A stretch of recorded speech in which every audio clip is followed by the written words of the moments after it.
now for our next news special report. Today, a shockwave echoes through our republic as Bill O'Reilly, the seasoned commentator, unleashes a truth bomb on the left's relentless mission against Donald Trump. This tale is not one of fleeting news, but a somber reality we have to face.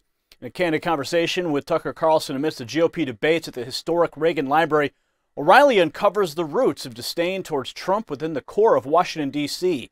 As the curtain lifts, the sinister narrative against former President Trump unfolds, a discourse that goes beyond politics into the heart of what shapes our nation's spirit. Stay with us till the very end for a final thought that will surely ignite a spark of reflection in every freedom-loving citizen. The setting sun at the Reagan Library in California was perhaps symbolic of the unmasking that was to occur as GOP presidential candidates sparred over policies and promises on stage. Tucker Carlson embarked on a quest for truth in a one-on-one with Bill O'Reilly. The revelations shared were nothing short of explosive, especially concerning the left's vendetta against Trump and the vicious cycle of hatred hailing from Washington, D.C. The conversation meandered through various topics, touching upon Biden's undeniable incompetence and questionable state of modern-day journalism. However, the essence of the discourse zeroed in on the systematic crusade against Trump, a crusade that reflects a deeper ailment afflicting our republic's values. As the discussion transitioned to the alleged political vendetta, Bill O'Reilly delved into the specifics, illustrating how the unfolding events are more than mere political rivalry, but an attempt to upend the democratic processes. The veteran journalist offered a detailed dissection of the charges against Trump and how the Biden administration's actions mirror past controversies. He also opined on the present chaos reigning in the U.S. and how a Trump re-election could potentially shift the tide. With this rich political acumen and a personal rapport with Trump, O'Reilly's commentary brings forth an intriguing narrative on the political entanglements that keep the nation on tenterhooks. Now get ready to dive into O'Reilly's enlightening conversation as he lays bare the intricacies of this political saga, giving us a glimpse into what may lie ahead on the road to the presidency. Watch. But I mean, we're in a presidential season now where the Biden administration has indicted their opponent, the frontrunner in the race, Trump is leading in the polls, 4 times. And they're going to try and convict him and send him to jail before the election and take his name off the ballot. So, I mean, if you're willing to do that and just end democracy, then, I mean, what aren't you willing to do? But thank God you can't do it. So number one, he's not going to be taken off the ballot. There's no constitutional order that would allow that to happen. Number two, he's not going to prison because even if he's convicted, none of the things that he's charged with would warrant prison. And the Supreme Court would rule, if it ever gets up there, that he'd be in home confinement, where he could run the government if he wanted to.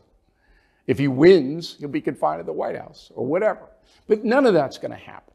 So the American people understand what this is. Or they understand that the documents in Mar-a-Lago basement parallel the documents in Joe Biden's garage. Yes. It's the same thing.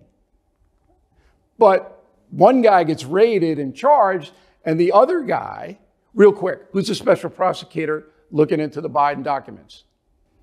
I can't remember. Robert Hur. And you, a skilled newsman, don't know his name. No. You know why? Because he's in Tierra del Fuego someplace.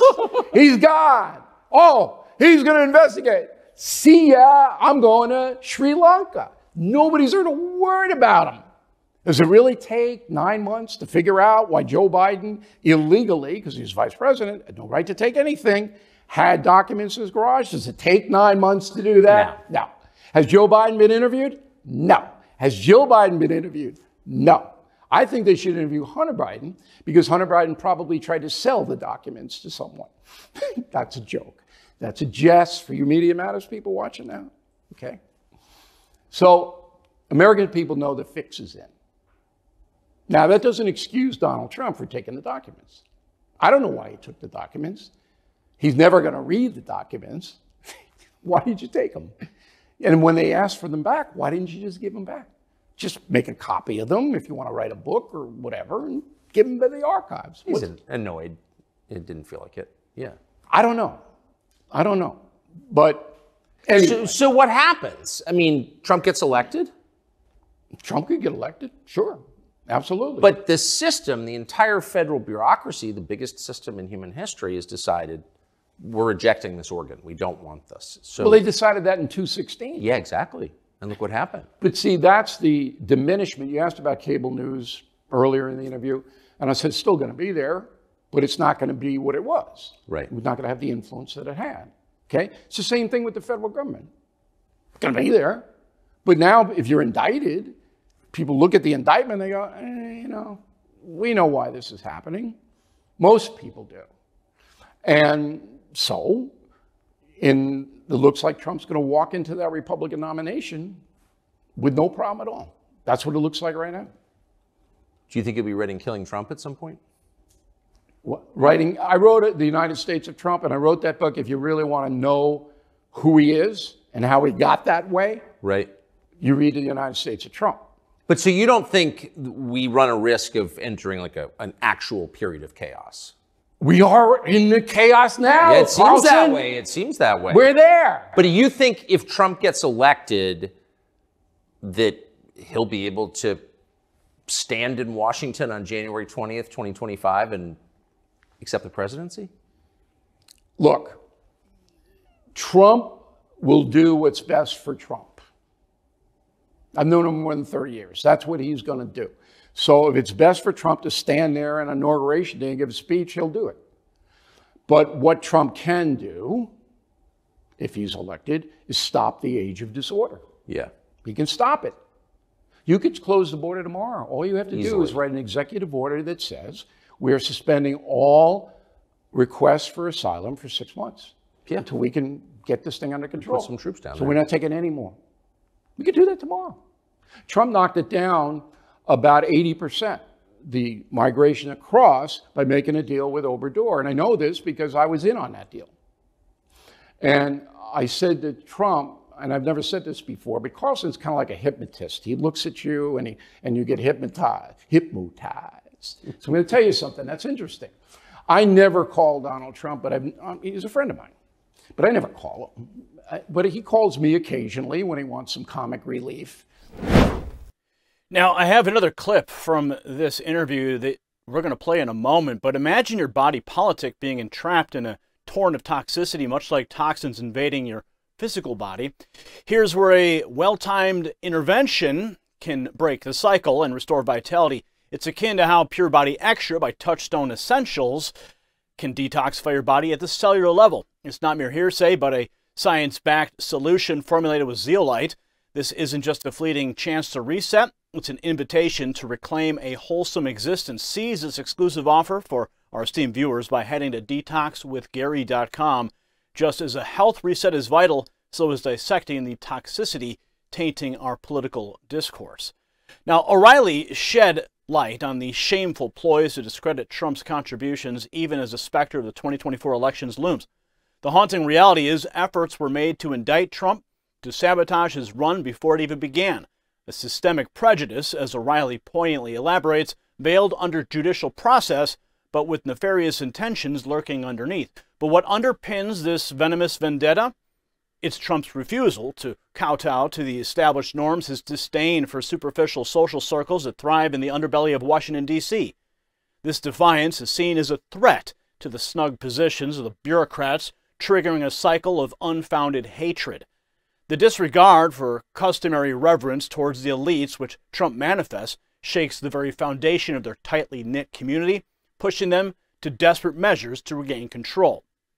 As the discussion pivots to the core of Washington's animosity towards Trump, O'Reilly points out a deviation from traditional reverence as the crux of the issue. He highlights how Trump's indifference to the social elite and his lack of fear or respect for institutions like the FBI and CIA have ruffled feathers. Washington, known for its intricate social circles and unspoken hierarchies, finds a disruptor in Trump, whose blatant disregard for such conventions has sparked relentless attempts to undermine his political journey. With a candid narrative, O'Reilly navigates through the superficial veil to expose the deep-seated fear among the entrenched elite as they witness their customary influence being challenged. Now, delve deep into the mind of Bill O'Reilly as he demystifies the systemic vendetta against Trump, shedding light on the desperate attempts by the fearful elite to reclaim their dwindling control in the face of a defiant disruptor. Watch. Why do they hate him so much in Washington? What? Why do they hate Trump so much in Washington? Because Trump doesn't respect them. He's not in awe of them. Washington, as you know, because you live there, is all about the cocktail parties.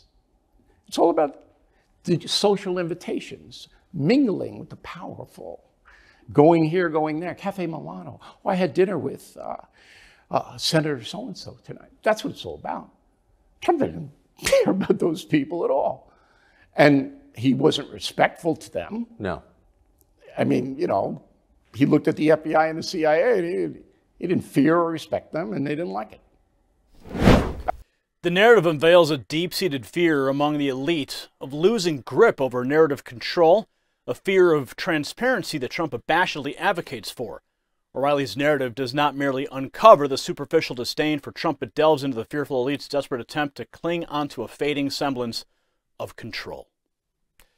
Now, this report is not merely a reflection on the entrenched vendetta against Donald Trump, but a mirror to our society. It beckons us to confront the uncomfortable realities and question the forces that steer the narrative in our republic.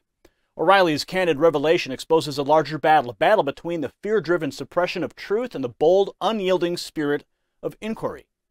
As we stand at the cusp of yet another political whirlwind leading to 2024, it's imperative to discern the truth from scripted narratives. Our republic's essence thrives not in blind allegiance to narratives, but in the relentless pursuit of truth. The tale told today is not just about a single man, Donald Trump, but about the courage to withstand the torrents of orchestrated disdain and champion the indomitable spirit of truth that sustains the core of this great republic. Congratulations, you made it to the end of the video. Now keep up your quest for truth with this next news report. And if you found our channel enlightening, join the millions who agree with you. Tap subscribe. Thank you for watching the Next News Network.